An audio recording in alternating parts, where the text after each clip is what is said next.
سلامی به قشنگی آفتاب. عزیزان، امروز قراره بریم سراغ قسمت سوم سریال ایرانی شغال با بازی مهدی سلطانی. پس با ما همراه باشید. یه سکانس رو ببینیم که توی فرودگاه کامیا رو صدا میزنن و به پارکینگ میکشونن. اون فردی که به پارکینگ میکشونه کامیا رو دوست پدر کامیاره. مهدی سلطانی از ماشین پیاده میشه و به پسرش میگه سریع سوار شو. از طرف دیگه آوا رو نشون میده که ناراحت و افسرده است و مادرش داره پاهاشو میشوره چون خودکشی کرده بود دیگه.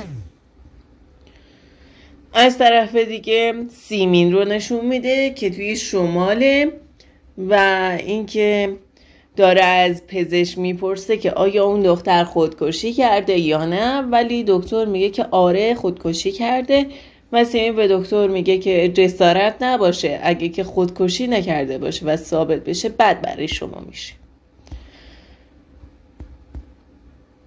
خلاصه سیمین با پدر و مادر مقتول روبرو میشن و مادرش بهش میگه دیدی بدبختمون کردی. پدرش هم نامردی نمیکنه و یه سیلی توی گوشش میخوابونه. از طرف دیگه مهدی سلطانی و پسرش کامیار رو نشون میده که توی ماشین نشستن و دارن رانندگی میکنن. کامیار میگه که منو میخوای کجا ببری بابا؟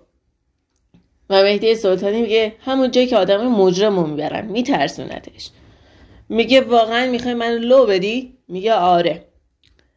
بعد یه جورایی کامیار خودشو میزنه به حال بدی و میگه پدر نگهدار حالم خوب نیست. میره و خیلی میاره بالا. بعدش پا به فرار میذاره.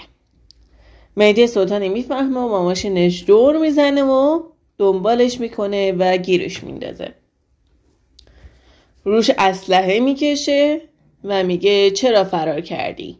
کامیار میگه تو رو خدا یه راهی جلوی پام بذار، من پسرتم.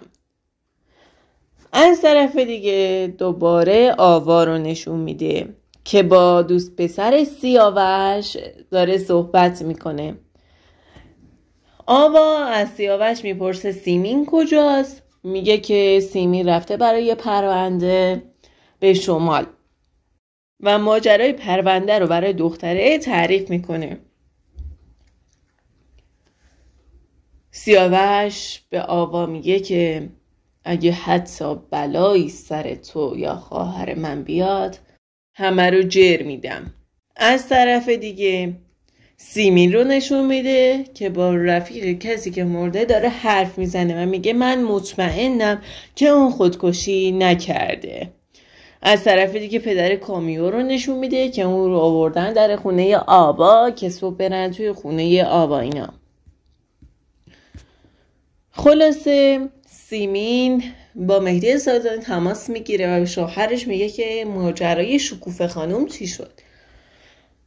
مهدی سلطانی هم میگه که سرم خیلی شلوغ بود، حتما پیگیری میکنم. اما سیمین از این ماجرای گندکاری پسر مهدی سلطانی یعنی کامیار خبر نداره. خلاصه صبح میشه. کامیار به پدرش میگه کمکم کن بابا. خلاصه مهدی سلطانی با یک دسته گل بزرگ میره در خونه آوا و شکوفه خانم. شکوفه خانم در رو باز میکنه و بهش میگه که چرا اومدی اینجا؟ تو که میدونی من با پول خریدنی نیستم. مهدی سلطانی هم میگه که من غلط بکنم همچین حرفی رو بزنم. و آوا از پشت در ظاهر میشه و بهش میگه که بذار بیان داخل. مهدی سلطانی میاد داخل و به آوا میگه که حق داری عصبانی بشی و اگه این بلا سر دختر خودم هم میومد دیگه هیچی نمیگه.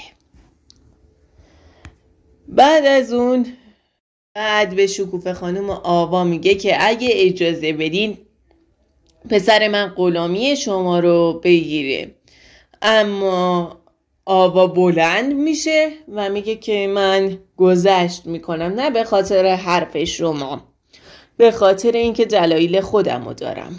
لطفاً از اینجا برید. مهدی سلطانی سریع میخواد از خونه بره که آوا میگه که دست گلتونم بردارید.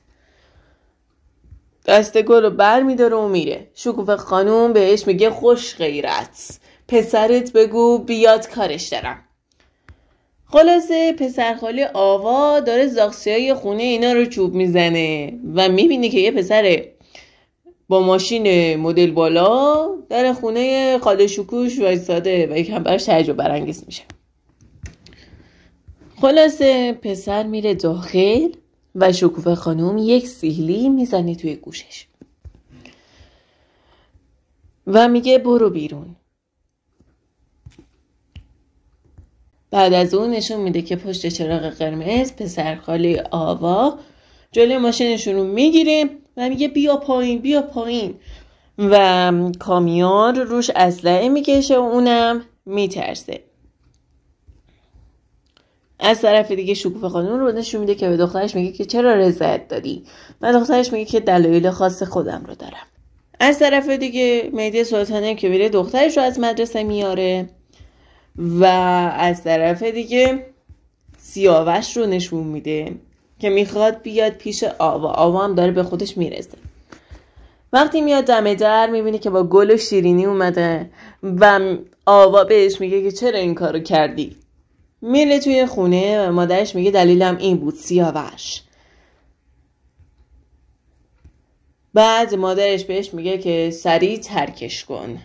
بعد از اون که سیاوش و آوا با هم دیگه میرن در خونه به صدا در میاد و پشت اون کامبیز دیرباز با نقش آزاد به سریال وارد میشه و اینجاست که قسمت سوم سریال به پایان میرسه. ممنون از اینکه تا انتهای این ویدیو با ما همراه بودید. نظرات خودتون رو در مورد این قسمت برای ما کامنت کنید. عاشقتونیم. روزگارتون بخیر. تا دوردی دیگر بدرود.